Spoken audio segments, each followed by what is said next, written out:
नमस्कार बच्चों। 50 के मैथ में हम आपको सेकंड में पढ़ाएंगे, जिसमें हम पढ़ाएंगे समाकलन, और जिसकी आज एक्सरसाइज 7.1 रहेगी, यानी फर्स्ट एक्सरसाइज है। और इस एक्सरसाइज में फर्स्ट जो 5 क्वेश्चन है, प्रथम 5 क्वेश्चन बहुत ज़्यादा इंपॉर्टेंट हैं, क्योंकि उन्हें हम निरीक्षण विधि द्वारा सॉल्व करेंगे। तो सबसे पहले एक्सरसाइज स्टार्ट करने से पहले बच्चों हम आपको कुछ नियम बताएंगे, कुछ हमने फार्मूले यहाँ पर लिख दिए हैं, इनको हम समझा रहे हैं। तो इम्पोर्टेंट ये फार्मूले हैं, ये इधर अवकलन वाले हैं। जैसे इसको बच्चों पढ़ते हैं डी बटे डी एक्स का मतलब क्या होता है। इसका मतलब बच्चों होता है एक्स के सापेक्ष अवकलन। क्या होता है? एक्स के सापेक्ष अवकलन।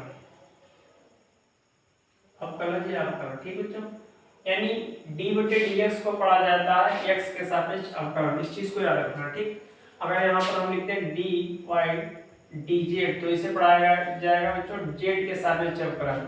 अगर यहाँ पर हम लिखते हैं डी अपॉन डी थीटा, यानी थीटा के सापेक्ष अवकलन, ठीक बच्चों। याद रखना बच्चों, जिसका हमें अवकलन ज्ञात करना है, जिसके सापेक्ष ज्ञात करना है, सेम चीजें सेम हो तो ऐसी स्थिति में उसकी वैल्यू 1 होती है। जैसे अगर हम कहें कि थीटा का अवकलन थीटा के सापेक्ष, थीटा का अवकलन थीटा के सापेक्ष, थीटा का अवकलन थीटा के सापेक्ष, तो ऐसे केस में इसकी वैल्यू क्या होगी? 1 होगी, ठीक। जैसे अगर हम कहें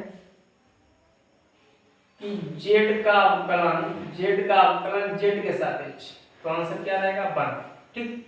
तो उसी टाइप से बच्चों यहाँ पर ये फॉर्मूला बना कि x का अवकलन x के सापेक्ष क्या रहेगा? 1, x इक्वल n का अवकलन nx n - 1, c का अवकलन 0 होता है जहाँ c अचर क्रम है, ठीक। इस टाइप से बच्चों ये सब हमने फॉर्मूले लिख दिए हैं। ये सब अवकलन के फॉर्मूले हैं यहाँ तक। इधर इंटीग्रेशन है, यानी समाकलन वाले फॉर्मूले हैं। 1 का इंटीग्रेशन होता है x इक्वल n का x equal n + 1 upon n + 1 1 बटे x का log e x। देखिए बच्चों, जैसे log e x का क्या होता है? 1 बटे x, तो अवकलन समाकलन में क्या हो रहा है? उल्टा हो रहा है, यानी 1 बटे x का समाकलन कितना हो रहा है? इंटीग्रेशन कितना हो रहा है? log e x। उसी टाइप से बच्चों याद रखना e की पावर x जो है, इसका अवकलन और समाकलन दोनों सेम रहते हैं। दोनों बच्चों कैसे रहते हैं? सेम रहते हैं। देखिए यहाँ पर sin x का अवकलन हमने लिखा cos x, तो यहाँ पर यह हो जाएगा sin x का समाकलन माइनस cos x, ठीक। cos x का माइनस sin x, तो वहां पर cos x का sin x, यानी उल्टा, ठीक। बच्चों यहाँ पर देखना sec x का अवकलन sec x tan x, तो यहाँ पर sec x tan x का समाकलन sec x, यानी अवकलन जो होता है तो समाकलन का उल्टा, या यूं कह लें समाकलन जो होता है वो अवकलन का उल्टा होता है। तो बच्चों ये जो हमने फॉर्मूला लिख दिए बहुत ज्यादा इंपॉर्टेंट है। तो सबसे पहले आप इनका स्क्रीनशॉट ले लीजिएगा, इसके बाद हम स्टार्ट करते हैं एक्सरसाइज।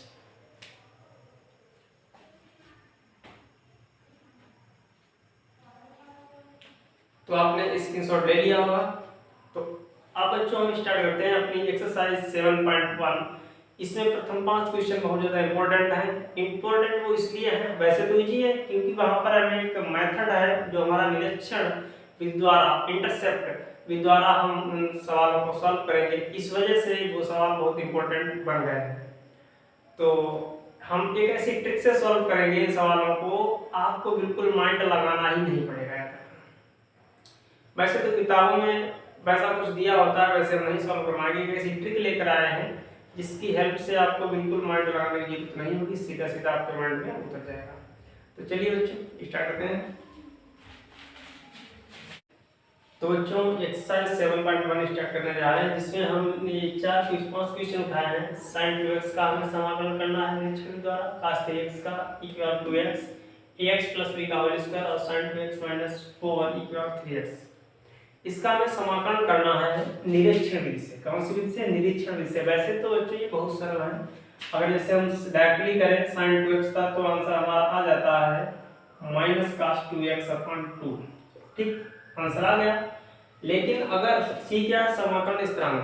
बच्चों अगर क्वेश्चन ये कहते कि निरीक्षण विधि से सॉल्व करो, तब अगर आप इसे इस तरीके से सॉल्व करते आते हैं, तो याद रखना आपको एक भी नंबर नहीं मिलेगा, क्योंकि आपने नियम को फॉलो नहीं किया है।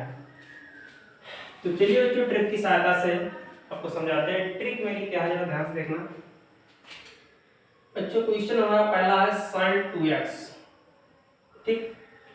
और ट्रिक क्या रहेगी, इधर जो है वो ट्रिक काम करेगी। ठीक, वैसे किताबों में लिखा होता है बच्चों sin 2x का अगर हमें अवकलन समाकलन करना है निरीक्षण के द्वारा, तो किताब में ये लिखा होता है कि हमें एक ऐसे फलन को मालूम करना है या हमें एक ऐसे फलन को पता करना है जिसका डिफरेंशियल, जिसका अवकलन sin 2x हो, जिसका अवकलन sin 2x हो।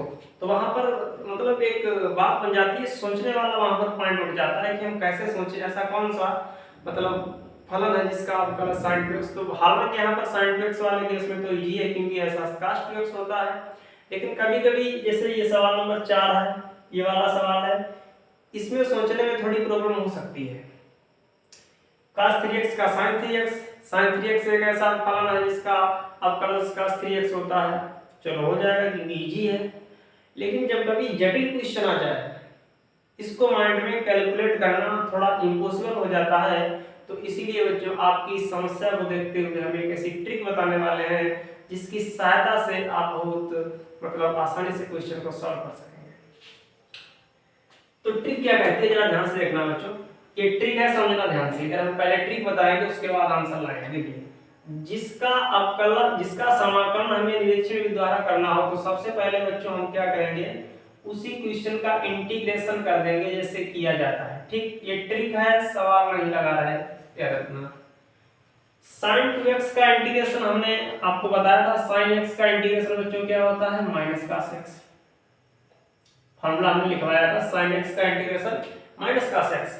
तो उसी टाइप से बच्चों sin 2x का इंटीग्रेशन हो जाएगा माइनस cos 2x।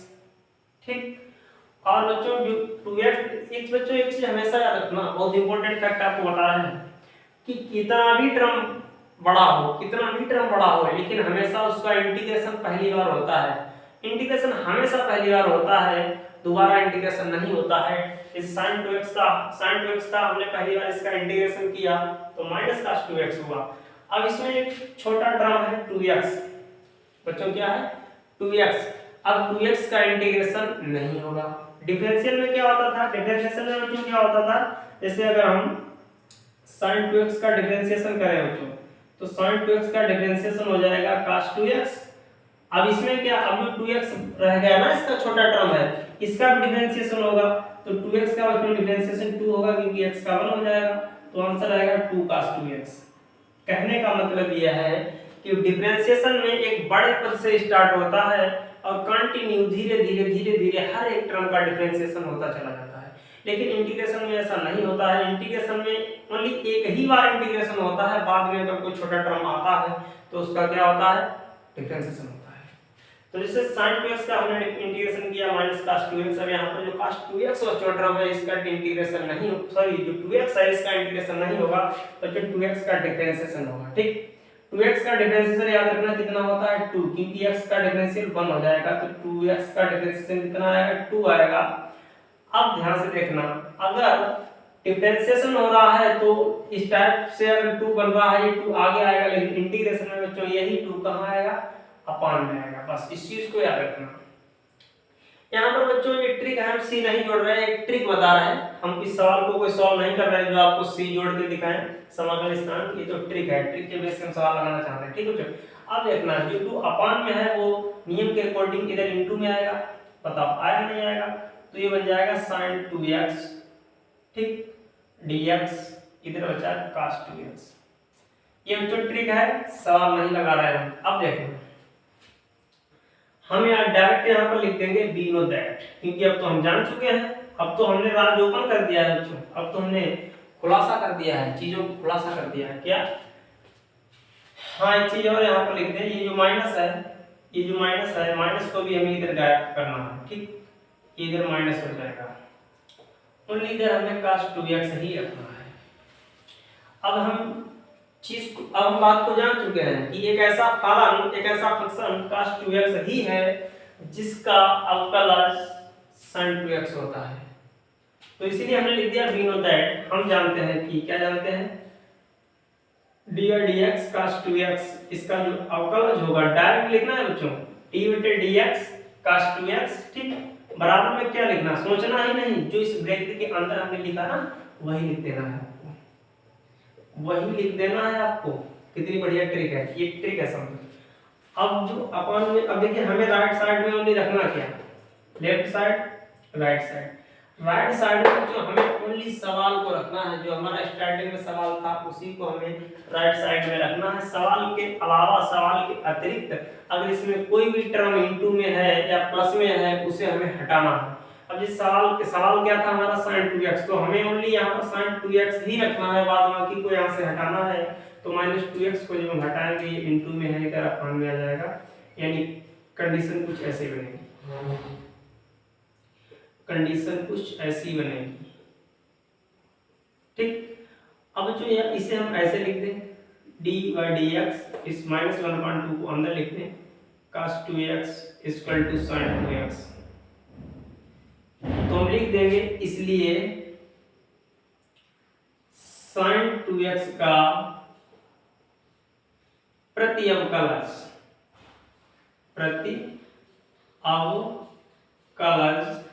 ठीक क्या बच्चों रहेगा, डायरेक्ट -1/2 cos 2x + c। या तो हम इसे ऐसे लिख सकते हैं, integration sin 2x dx = -1/2 cos 2x + c, ठीक। ये हमारा बच्चों क्या हो गया, आंसर हो गया है। इस टाइप से बच्चों को इसे को सॉल्व करेंगे। ये हमने आपको ट्रिक बताई। ये इस ट्रिक से फायदा क्या है, इस ट्रिक से फायदा आपको ये है, आपको बिल्कुल सोचना नहीं पड़ेगा, वैसे आप माइंड लगाएंगे कि ऐसा कौन सा फलन है जिसका अवकलज sin 2x होता है।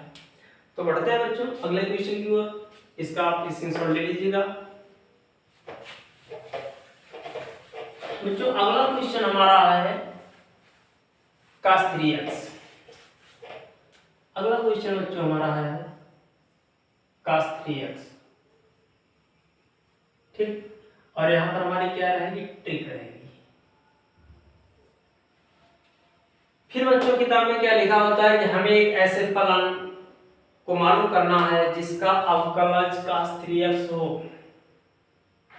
तो सोचना है आपको कि ऐसा फलन कौन सा है जिसका अवकलज cos 3x हो। तो हमने आपसे वादा किया है कि हम आपको सोचने नहीं देंगे, एक सीधी सीधी आपको ट्रिक बताने जा रहे हैं। जो क्वेश्चन दिया हो उसी का हम क्या करेंगे बच्चों, इंटीग्रेशन, उसी का हम क्या करेंगे, इंटीग्रेशन। तो cos 3x का बच्चों इंटीग्रेशन हम आपको बता चुके हैं क्या होता है, sin 3x। हमने कहा इंटीग्रेशन एक ही बार होगा, अगर कोई स्मॉल टर्म है तो हमेशा उसका डिफरेंशियल होगा, डिफरेंशिएशन होगा बच्चों। तो 3x का जब हम डिफरेंशिएशन करेंगे तो बच्चों क्या बनेगा, 3 बनेगा, क्योंकि x का 1 हो जाएगा, ओनली 3 बनेगा, 3x का डिफरेंशिएशन 3 बनेगा। तो इंटीग्रेशन हो रहा है बच्चों, इस वजह से ये 3 कहां आएंगे, अपान में आएंगे, ठीक। ये ट्रिक है, समझना कर ध्यान से।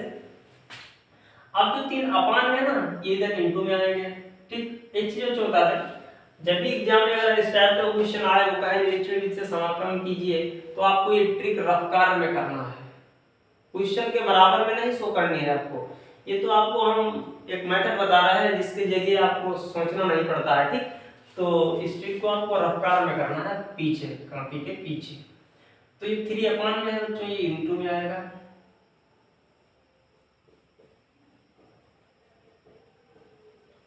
बस। अब जो क्या है, हम उस चीज को जान चुके हैं जो हमें पता करना है। क्वेश्चन ये हमें ये लिखना है कि एक ऐसा कौन सा फलन है जिसका अवकलज cos 3x हो।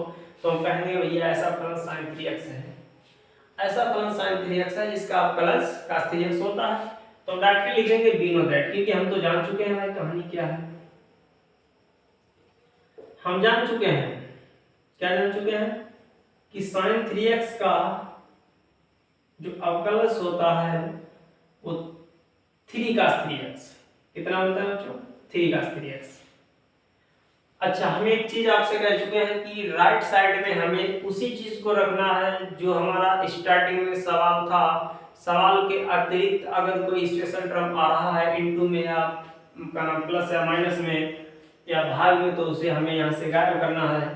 तो यहाँ पर सवाल हमारा cos 3x था और इसमें फालतू आ रहा है 3, तो इसे हमें गायब करना है बच्चों। ये इनटू में है, इस वजह से इधर कहाँ आएगा, अपान में आएगा। तो हम इसे इस टाइप से भी लिख सकते हैं, बताओ लिख सकते हैं या नहीं, जी भाई लिख सकते हैं। तो हम कह देंगे अतः cos 3x का प्रति अवकलज इक्वल टू क्या रहेगा, जो ब्रैकेट के अंदर आंसर है 1/3 sin 3x प्लस c। ये बच्चों हमारा आंसर हो जाएगा। तो बच्चों आप इसका स्क्रीनशॉट ले लीजिएगा। बढ़ते हैं अगले क्वेश्चन की ओर।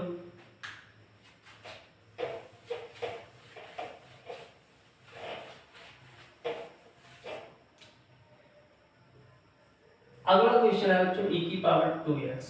ठीक, ट्रिक क्या है,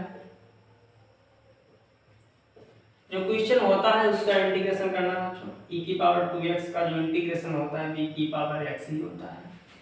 आपको हम बता चुके हैं कि e की पावर x का इंटीग्रेशन एंड डिफरेंशिएशन दोनों सेम होते हैं, e की पावर x ही होता है। और आपसे यही हम बता चुके हैं कि इंटीग्रेशन हमेशा पहली बार होता है। अगर कोई इससे स्पेशल यानी मतलब पहली बार डिफरेंशिएशन इंटीग्रेशन करने से अगर कोई टर्म बचता है छोटा, तो दूसरी बार में उसका डिफरेंशियल होता है, डिफरेंशिएशन होता है। तो यहाँ पर क्या बचा, 2x बचा, तो 2x का हम क्या करेंगे, डिफरेंशिएशन करेंगे। अब इंटीग्रेशन नहीं होगा तो 2x का डिफरेंशिएशन बच्चों 2 होता है, तो इंटीग्रेशन हो रहा है, इस वजह से 2 कहाँ आएगा, अपान में। ठीक, ये 2 बच्चों कहाँ आएगा, क्योंकि 2x का हमने देखिए इंटीग्रेशन पहली बार होता है, दूसरी बार डिफरेंशिएशन होता है, तो 2x का बच्चों डिफरेंशिएशन 2 बनेगा और ये 2 कहाँ आएगा, अपान में। इंटीग्रेशन के केस में अपान में आता है, याद रखना कोई भी चक्र में। तो ये 2 अपान में, इस वजह से इधर इनटू में आएगा। बताओ आएगा। तो डायरेक्टली हमें लिखना है कि we know that, क्या लिखना है, तो we know that, हम जानते हैं, क्या जानते हैं कि चूंकि e की पावर 2x का डिफरेंशिएशन ही कितना होता है, e की पावर 2x होता है, यानी 2e की पावर 2x डायरेक्ट हम लिख सकते हैं, सॉरी इंटीग्रेशन किया। e की पावर 2x का डिफरेंशिएशन क्या होता है, 2e की पावर 2x होता है। बस हमें कुछ लिखना ही नहीं, इधर को उल्टा कर देना है, मतलब इसका हमने डिफरेंशिएशन करना है, डायरेक्टली आंसर ये ब्रैकेट में लिखा हुआ वो आंसर लिख देना। ठीक, हाँ बच्चों बता चुके हैं कि राइट साइड में हमें क्या लिखना है, ओनली सवाल को ही लिखना है। सवाल के अतिरिक्त अगर कोई भी टर्म आता है तो उसे हमें यहाँ से गायब करना है। तो ये 2 इनटू में है, इधर कहाँ आएगा बच्चों, अपान में आएगा। बताओ, सवाल ही रखना है क्योंकि सवाल यही था। तो लिख देंगे, आता है e की पावर 2x का प्रति अवकलज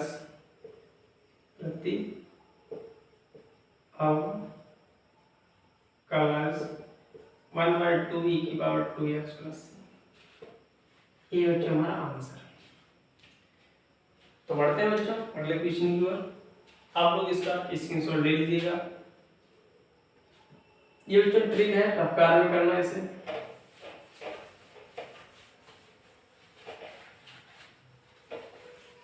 अगला क्वेश्चन है क्वेश्चन नंबर 4।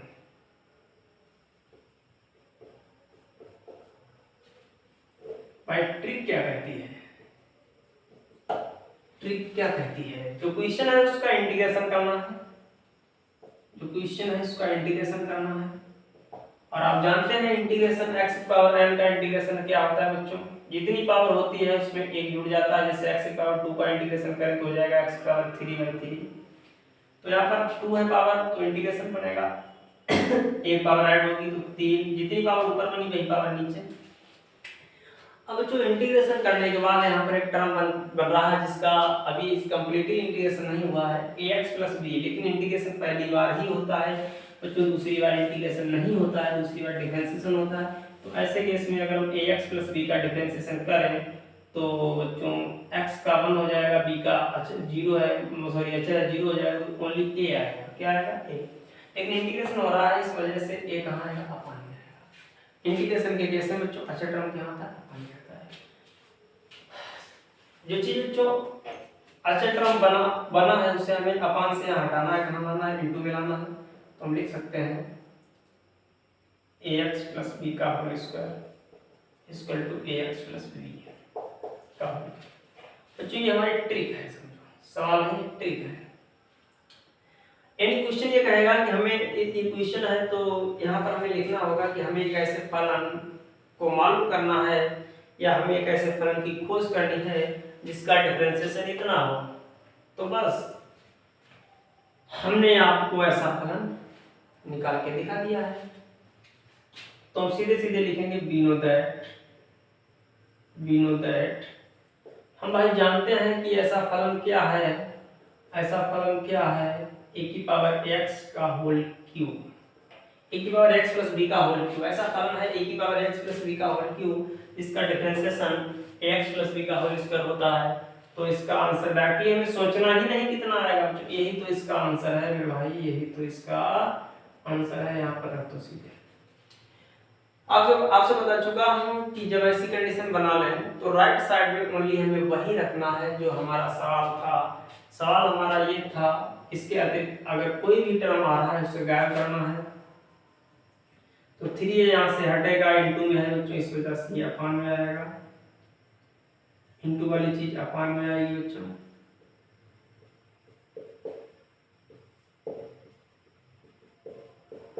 ठीक, तो हमें लिख देना है अतः है, बस क्या लिखना, अतः है ax प्लस बी का होल स्क्वायर का प्रति अवकलज क्या बच्चों रहेगा 1/3a ax प्लस बी का होल क्यूब प्लस सी। ये हमारा आंसर है। ठीक बच्चों, एक ट्रिक है याद रखना ऊपर वाली, ये रफ्तार में आपको करना है। क्यों हमने ऐसी ट्रिक बनाई जिससे कि बच्चों आपको सोचना ना पड़े। तो बढ़ते हैं अगले क्वेश्चन की ओर, जो कि हमारा लास्ट क्वेश्चन है, बहुत ज्यादा इंपॉर्टेंट है।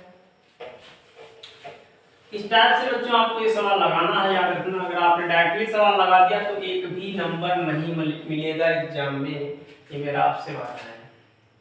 Question number 5, sin 2x 4 e की पावर 3x। ठीक,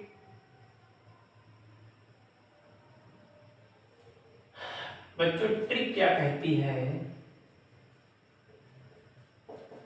ट्रिक क्या कहती है, ट्रिक ये कहती है कि जो क्वेश्चन दिया है उसका इंटीग्रेशन कर दो भाई, जो क्वेश्चन दिया है उसका इंटीग्रेशन कर दो। बच्चों हम सी इसलिए नहीं जोड़े, हम सवाल नहीं लगा रहे हैं, आपको ट्रिक बता रहे हैं, बस एक अंदाजा लगाने के लिए चीजों को फाइंड कैसे किया जाता है। ठीक, तो जब इसका अगर बच्चों इंटीग्रेशन हम करें तो sin 2x का इंटीग्रेशन बनेगा माइनस cos 2x। अब 2x का डिफरेंशिएशन 2 बनेगा तो कहाँ आएगा, अपान में आएगा। e की पावर 3x, e की जैसे 4 बच्चों कांस्टेंट है, आगे आएगा e की पावर 3x का इंटीग्रेशन e की पावर 3x ही रहेगा। ठीक, अब 3x का अगर हम डिफरेंशिएशन करें बच्चों 3 आएगा, जो इंटीग्रेशन हो रहा है इस वजह से कहाँ आएगा, अपान में आएगा। यहाँ तक कोई डाउट, कोई डाउट नहीं।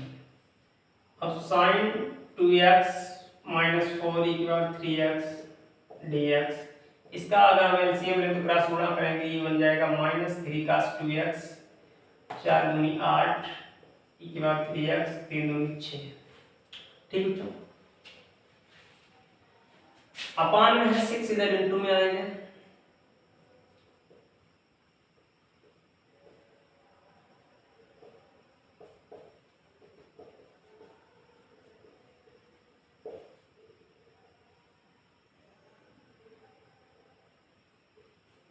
बस बच्चों ये ट्रिक है, और बुक में क्या लिखा होता है कि हमें एक ऐसे फलन की खोज करना है जिसका अवकलज sin 2x माइनस 4 e की पावर 3x हो। तो बच्चों ये थोड़ा बड़ा टर्म था, सोचने में प्रॉब्लम हो सकती थी इसमें, तो हमने आपको सोचने नहीं दिया और वो टर्म निकाल के हम लाए हैं बच्चों। ऐसा टर्म क्या है, minus 3 cos 2x minus 8 e की पावर 3x। ऐसा टर्म बच्चों ये है जिसका अवकलज इतना होगा बच्चों।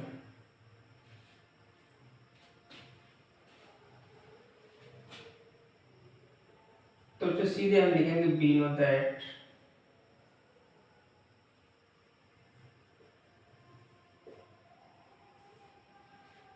we know that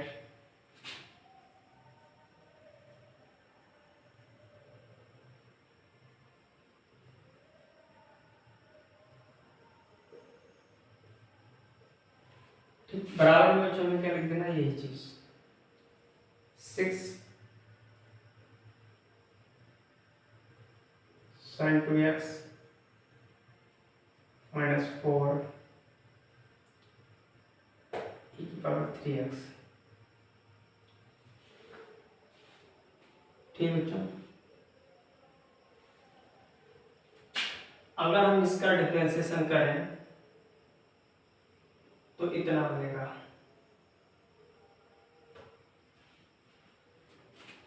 अब बच्चों हमें ओनली इस साइड क्या रखना है, सवाल रखना है।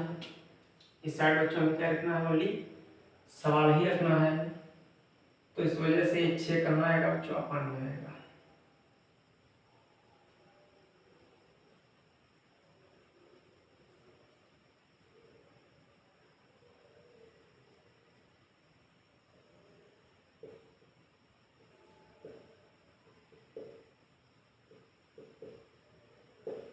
ठीक, अब जो इससे जब सिंप्लीफाई करेंगे तो ये बनेगा 3 दूनी 6 यानी -1/2 cos 2x, और ये 4 दूनी 8 3 दूना 6 यानी -4/3 e की पावर 3x इक्वल टू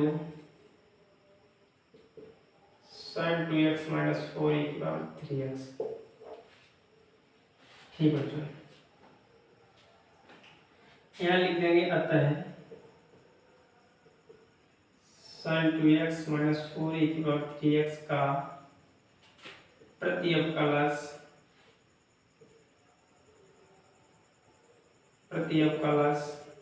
क्या बनेगा, -1/2 cos 2x - 4/3